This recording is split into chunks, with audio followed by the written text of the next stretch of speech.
دیکھ رہے ہیں میرا چینل سوچ کو رنگ دو، جہاں سوچ بولتی ہے۔ ناظرین کرام، عید الاضحیٰ کے موقع پر میری اور میری پوری ٹیم کی جانب سے آپ سب کو دل کی گہرائیوں سے بہت بہت عید الاضحیٰ مبارک ہو۔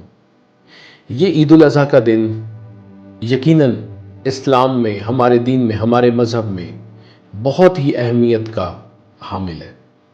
اس کے ساتھ ساتھ اس سے جڑے تمام اسباق وہ بھی سیکھنے بہت ضروری ہیں، اور ان میں سب سے بڑا سبق کہ قربانی تو ہے ہی جانور کی، لیکن اس کے ساتھ ساتھ ایک باپ اور بیٹے کی سٹرونگ کمیونیکیشن آپس میں ہونا کتنا زیادہ ضروری ہے، وہ اس دن کی اہمیت سے ہمیں سیکھنا چاہیے۔ اس دن کے لحاظ سے ہم نے اپنے اندر اس بات کا تہیہ بھی کرنا ہے کہ اپنے اندر موجود جتنی بھی کمیاں ہیں، جتنے بھی ایسی عادات ہیں جو ہمیں روزانہ کی بنیاد پر نئے سرے سے اس جوش اور جذبے سے کام کرنے سے روکتی ہیں، ان چیزوں کی قربانی بھی دینی ضروری ہے۔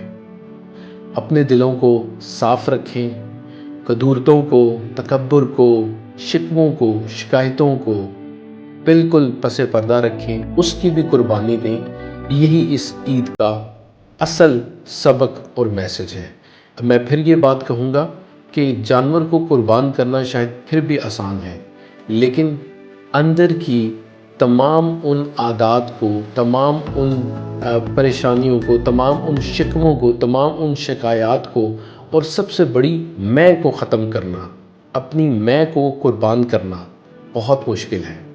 میں امید کرتا ہوں کہ آپ اس ساری چیزوں کو امپروو کریں گے اور بہتر کرنے کی کوشش کریں گے۔ جزاک اللہ۔